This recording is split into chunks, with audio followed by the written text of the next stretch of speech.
du gouvernement du Québec, évidemment.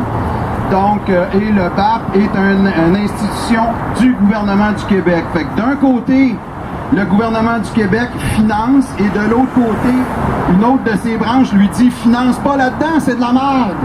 Fait qu'on voit très bien le lien qu'il peut y avoir entre les différents paliers de gouvernement ou les différentes associations. C'est qu'on se parle juste pas, ou, dans le fond, on pourrait commencer à penser qu'il y a des intérêts autres que ceux qui sont écrits sur les papiers qui donneraient l'idée de vouloir peut-être avoir une autre commission d'enquête autrement que sur la construction, mais sur les mines à un moment donné.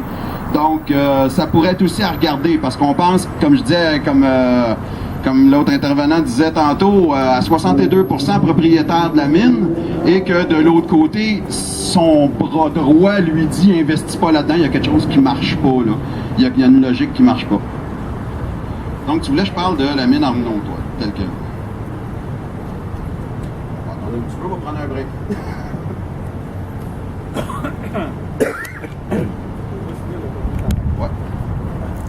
Ben, grosso modo, les citoyens de cette île et évidemment plusieurs citoyens du Québec, dont nous qui sommes réunis aujourd'hui, nous demandons à Alcamine Arnaud mette à exécution les mesures d'atténuation afin que les seuils de santé et les critères de qualité de l'air soient respectés pour tous les citoyens de cette île.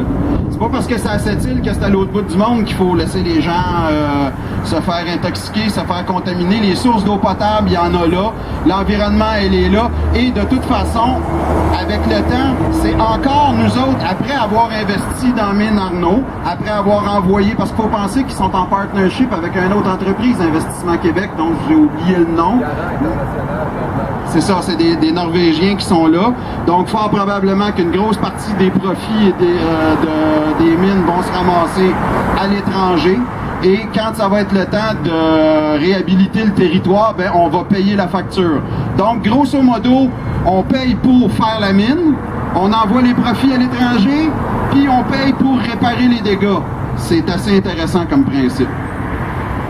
Sans compter tout le long de l'exploitation, parce que d'après ce que je lisais, dès que le plan Nord va être terminé, la mine Arnaud va être le deuxième plus grand projet d'exploitation de ressources naturelles après les gaz les sables bitumineux en Alberta. Donc c'est quand même pas le petit projet sur le coin de la rue, là. On parle du deuxième plus grand projet au Canada.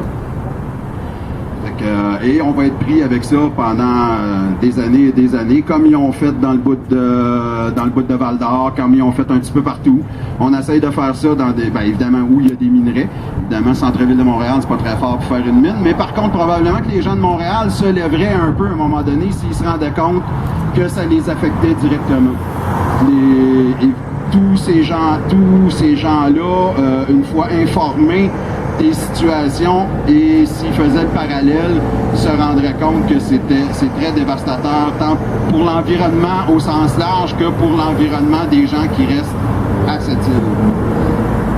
Donc, on demande à Mine Arnaud de modifier son comportement, de s'assurer d'avoir plus de transparence quant au rejet, d'avoir plus de transparence quant à la réhabilitation du lieu une fois exploité, de se prémunir de toutes sortes de garanties qui vont permettre de ne pas contaminer l'eau potable, qui vont permettre de ne pas contaminer l'environnement, le fleuve qui est à portée de marche en réalité. Donc à ce moment-là, ce qui ne se rendra pas dans l'eau potable directement va se ramasser dans le fleuve et va continuer de l'autre côté, va probablement aller rejoindre la scrap d'Anticosti que le gouvernement et Investissement Québec financent eux autres aussi à l'heure actuelle.